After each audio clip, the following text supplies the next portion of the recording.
ऐसे मुद्दों से मोदी को परहेज होता तो वहीं पाकिस्तान, मुसलमान जैसे मुद्दों पर मोदी खुलकर बोलते हैं। उनका टारगेट आखिर मुसलमान पाकिस्तान। दोस्तों, लोकसभा चुनाव अपने चरम पर है और इसी बीच एनडीए और इंडिया गठबंधन के जो घटक हैं, जो नेता हैं, वो लगातार एक दूसरे पर निशाना साध रहे हैं। नरेंद्र मोदी कांग्रेस को टारगेट कर रहे हैं, कांग्रेस नरेंद्र मोदी को टारगेट कर रही है। कल नरेंद्र मोदी ने अहमदनगर महाराष्ट्र में सभा को संबोधित करते हुए कहा, कांग्रेस हताश हो चुकी है और जनता के बीच में कोई भी हथकंडा अब चलने वाला नहीं है। और कांग्रेस के समर्थन में सीमा पर पाकिस्तान से लोग उनके समर्थन में उतर रहे हैं, ट्वीट कर रहे हैं और पाकिस्तान एक्टिव हो गया कांग्रेस को समर्थन देने के लिए, कांग्रेस को लाने के लिए सीमा पार से हौसला बढ़ाया जा रहा है। मोदी ने कहा कि ट्वीट के माध्यम में हौसला बढ़ाया जा रहा है कि कांग्रेस पाकिस्तान को आतंकी हमले से क्लीन चिट दे रही है। जो आतंकी हमले 26/11 में हुए दोस्तों, उन पर पाकिस्तान के द्वारा कांग्रेस को क्लीन चिट दी। दरअसल पीएम मोदी जब भी भाषण देते हैं तो उनका टारगेट मुसलमान, पाकिस्तान और ऐसे मुद्दे होते हैं जो हिंदुत्व को एक करने वाले, हिंदुत्व को जोड़ने वाले हों। और उधर जब भी प्रधान नरेंद्र मोदी बोलते हैं तो कभी भी पुलवामा हमला, 22 करोड़ चंदा, कोविड वैक्सीन से होने वाला हार्ट अटैक और मुद्दों से मोदी को परहेज होता तो वहीं पाकिस्तान, मुसलमान जैसे मुद्दों पर मोदी खुलकर बोलते हैं। उनका टारगेट आखिर मुसलमान पाकिस्तान क्यों होता है, तो इस मुद्दे पे पहले बात करते हैं। दरअसल मोदी तीसरी बार सत्ता में आना चाहते हैं, हिंदुत्व के बल पर, हिंदू समाज को हिंदुत्व राम मंदिर के बल पर वे चाहते हैं कि तीसरी बार उन्हें 370-400 सीट दे दी जाए, जिससे वह भारत को विकसित बना दें, भारत को विकसित राज्य बनाने का सपने को साकार करें। वहीं कांग्रेस नहले पर दहला मारती हुई कहती है कि 400 सीट, 370 सीट भाजपा का आना, एनडीए के आने का मतलब है संविधान को खत्म करना, आरक्षण को खत्म करना। संविधान खत्म होगा तो आरक्षण खुद खत्म हो जाएगा, जिससे एससी ओबीसी को नौकरी नहीं देने पड़ेंगी। तो वहीं कांग्रेस ने जो मैनिफेस्टो तैयार किया है उसमें किसानों को कर्ज माफ मुद्दे हैं और महिलाओं, युवाओं को 1-1 लाख रुपए देने की बात कही है। तो मोदी इन मुद्दों से बचते हैं क्योंकि उन्होंने खुद कभी भी लोन माफ नहीं किया। वादा किया था 2019 में चुनाव में आने से पहले, लेकिन कर्ज माफ नहीं किया। तो मुसलमान और पाकिस्तान के मुद्दे से भाजपा को ऑक्सीजन मिलती है, हिंदुत्व के लोग जुड़ते हैं, पाकिस्तान को बुरा कहते हैं ताकि हिंदुत्व लोग उनसे जुड़ें और उन्हें वोट करें और समाजवादी, बसपा, अन्य स्थानीय दल के पास ना जाएं। उनके पास जाएंगे तो भाजपा का नुकसान होगा।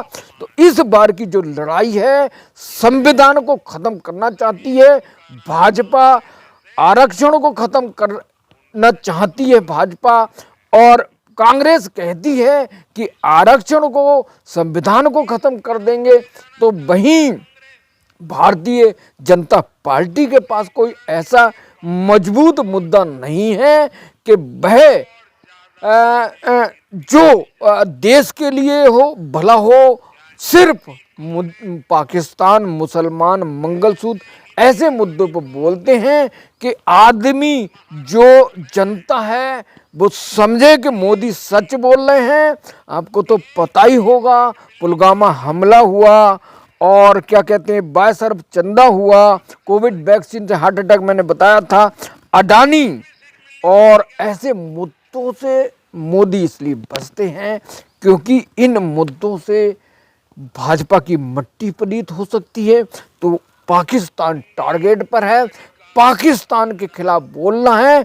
तो इसी मुद्दे को मोदी ने ध्यान रखा कि तेलंगाना महाराष्ट्र की सभाओं में मोदी ने कहा कि जब तक मैं जिंदा हूं धर्म के आधार पर मुसलमानों को आरक्षण नहीं दूंगा। कांग्रेस मुसलमानों को ओबीसी बनाकर आरक्षण देने की तैयारी कर रही है, तो मैं उनके हित में नहीं हूं दोस्तों।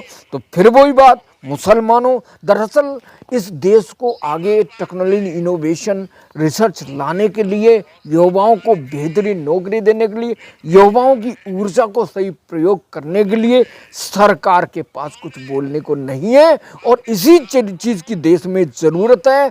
चीन, जापान, अमेरिका जैसे देश इनोवेशन टेक्नोलॉजी पर काम करते हैं और वो देश को आगे ले जाना है। यहाँ समस्या ये है कि मोदी जो भाजपा के प्रत्याशी को बदलते हैं, मुख्यमंत्री दावेदार को बदलते हैं, वे चाहते हैं कि देश में दूसरे लोगों को मौका देना चाहिए। 10 साल मोदी ने राज किया, अगर जनता को पसंद है तो तीसरी बार जरूर राज करेंगे। लेकिन वह खुद को ये नहीं कहते कि भैया मुझे हटा दो, मैं हट जा रहा हूँ, दूसरों को मौका मिलना चाहिए। तो वो अपने नेताओं को, चाहे वह शिवराज सिंह पाटिल हो, शिवराज सिंह चौहान हो, सॉरी, चाहे वह वसुंधरा राजे हो, चाहे रमन सिंह हो, तीनों को हटा दिया क्योंकि उन्होंने कहा कि भाजपा नए लोगों को मौका देती। भाजपा प्रधानमंत्री के नए व्यक्ति को आखिर किसे मौका दे रही है, ये भी बहुत बड़ा सवाल है। तो जो अहमदनगर में मोदी ने कहा कि इंडी गठबंधन का कोई हथकंडा जनता के सामने नहीं चल रहा है, ये हताशा सीमा पार के दिखाई दे रही है, सीमा पार से हताशा दिखाई दे रही है। ये कांग्रेस की हार रही है, इसलिए सीमा पार वाली बी टीम, पाकिस्तान की टीम सीमा पार से हौसला बढ़ाने के लिए ट्वीट कर रही है और कांग्रेस पाकिस्तान को आतंकी हमले से क्लीन चिट दे रही। दोस्तों, महाराष्ट्र मुंबई में 26/11 के हमला पाकिस्तान ने करवाया था, ये जनता से मोदी ने कहलवाया। और सबको पता है कि कांग्रेस आतंकी को बेकसूर साबित करने के लिए कह रही है। और मुसलमानों का जो कहा था नरेंद्र मोदी ने कि जब तक मैं जिंदा हूं मुसलमानों को धर्म के आरक्षण नहीं दूंगा। दोस्तों, अब एक तरफ कांग्रेस अपनी मैनिफेस्टो, अपनी आइडियोलॉजी, अपने भाषणों के द्वारा मोदी को टारगेट कर रही है कि मोदी संविधान को खत्म कर देंगे, एससी ओबीसी अल्पसंख्यक के आरक्षण खत्म कर देंगे, उनके अधिकार खत्म कर देंगे। इस बात में कितना दम है, आप कमेंट करके बताइए। क्या वास्तव में मोदी सरकार तीसरी बार आई आरक्षण को खत्म कर देगी? क्या जो मोदी ने सपना देखा है विकसित भारत का, वो पूरा होगा? क्या उसका विजन क्या है, उसका मास्टर प्लान क्या है कि जो भारत विकसित बनाने का जो सपना, उसका रोड मैप क्या है? आपको अपने कमेंटों के द्वारा बताना है कि भारत विकसित राष्ट्र बन पाएगा। जिस तरह देश को लूट कर गुजरात के बहुत सारे व्यापारी भाग चुके हैं और बहुत सारे ऐसे लोग हैं जिन पर आज तक कार्रवाई नहीं हुई है, तो गुजरात के ये लोग क्या देश को विकसित बना पाएंगे? क्या राहुल गांधी जो घोटाले करे अपने सत्ता के दौरान, उनसे क्या फिर वापस करेगी सत्ता आने के बाद? तो आपको अपना अनमोल वोट से तय करना है। पढ़े लिखे और जाति धर्म से उठकर ऐसे लोगों को सपोर्ट करिए जो आपके हित में काम करे, आपको रोजगार दे, आपको विकास दे, आपके सुविधाओं को दे। जानबूझकर जो सरकारें एससी ओबीसी अल्पसंख्यक के एरिया में विकास नहीं कराती हैं और इनके कारण ये जो समाज है वो जानबूझ को इन्हें नकार देता है वोट के दौरान, वोट देकर तो मोदी के भाषण को सुनते हैं। जो मोदी ने तेलंगाना या फिर अहमदाबाद में क्या कुछ कहा है, उनको आपको सुनवाते हैं। साथियों, इंडी अगाड़ी का कोई हथकंडा जनता के सामने नहीं चल रहा है। ये हताशा सीमा पार भी दिखाई दे रही है।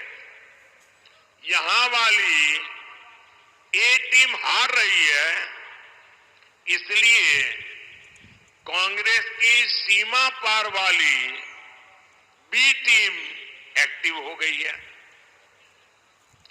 सीमा पार से कांग्रेस का हौसला बढ़ाने के लिए ट्वीट किए जा रहे हैं।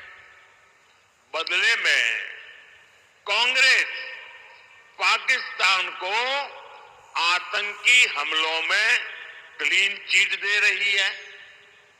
भाइयों और बहनों, मैं आज आपसे पूछता हूं, पूरे देश से पूछता हूं, महाराष्ट्र की धरती पर मुंबई में 26/11 का जो आतंकी हमला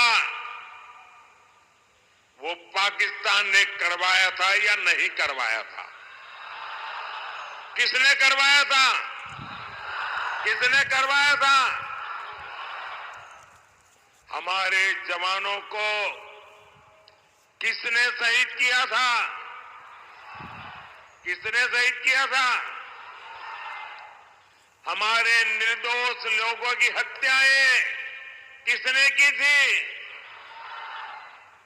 अब मजा देखिए, आपको ये सच मालूम है, पूरी दुनिया को ये सच मालूम है, हमारे देश की अदालतें भी फैसला दे चुकी हैं, और तो और पाकिस्तान खुद भी स्वीकार कर चुका है।